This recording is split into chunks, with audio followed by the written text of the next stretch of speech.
ঐতিহাসিক দিন আজ শুভেন্দু অধিকারীর শপথ গ্রহণ দেখতে শুধু কানাডা থেকে এসেছেন শুভ্র দত্ত। সাত সকালেই ধুতি পাঞ্জাবি পরে তিনি পৌঁছে গিয়েছেন ব্রিগেডে।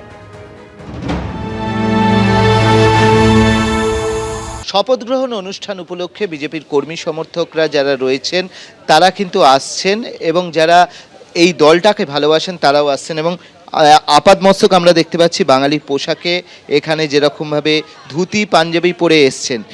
কি নাম আপনার? শুভ্র দত্ত। আমি আসছি কানাডা থেকে বর্তমানে, তবে আমি অরিজিনালি রিসরার বাসিন্দা এবং বর্তমানে আমার রাজারহাটেও আমার একটা অ্যাপার্টমেন্ট আছে, সেটা আমি নিজে থেকে করি। কিসে আছেন, মানে কানাডায় কি সূত্রে? আচ্ছা, আমি একজন ইঞ্জিনিয়ার এবং চাকরির সূত্রে বা ডিফারেন্ট ইমিগ্রেশন নিয়ে আমি ওখানে যাই, তারপর ওখানে চাকরি করি। বর্তমানে আমি বিল্ডিং ডেভেলপমেন্টের কাজে আছি, প্রপার্টি ডেভেলপমেন্টের কাজে আছি। এই কানাডা থেকে ফিরেছেন, সেটা কি শপথ গ্রহণ অনুষ্ঠান?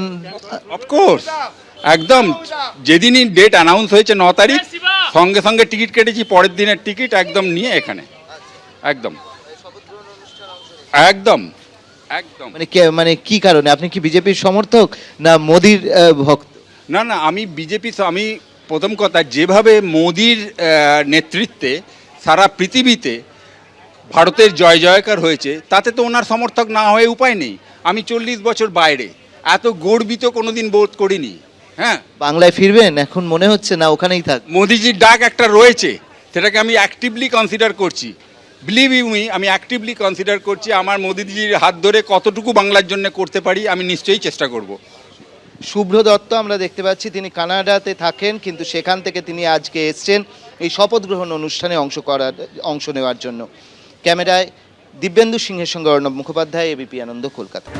গতকাল রাত থেকেই কলকাতার উদ্দেশ্যে রওনা দিয়েছেন বিজেপির কর্মী সমর্থকরা। মালদা, পুরুলিয়া ও বীরভূম থেকে কর্মীরা রওনা দিয়েছেন, তারা এসে পৌঁছচ্ছেন কলকাতায়।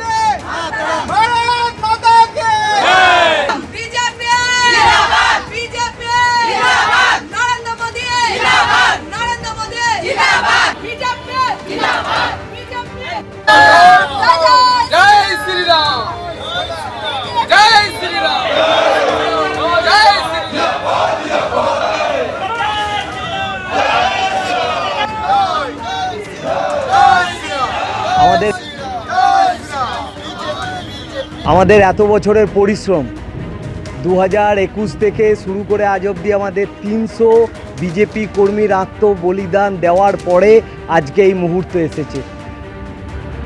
আগামীকাল 9 তারিখ আমাদের মন্ত্রিসভা গঠন হবে, মন্ত্রিসভার শপথ গ্রহণ অনুষ্ঠান। সেই শপথ গ্রহণ অনুষ্ঠানের ঐতিহাসিক মুহূর্তে আমরা হাজির থেকে আমরা তার সাক্ষী হতে চাই এবং আগামী দিনে আমরা শুধু 5 বছরের জন্য আসি নাই, আমাদের 30 বছরের পরিকল্পনা নিয়ে আমরা পশ্চিমবঙ্গের ক্ষমতায় এসেছি।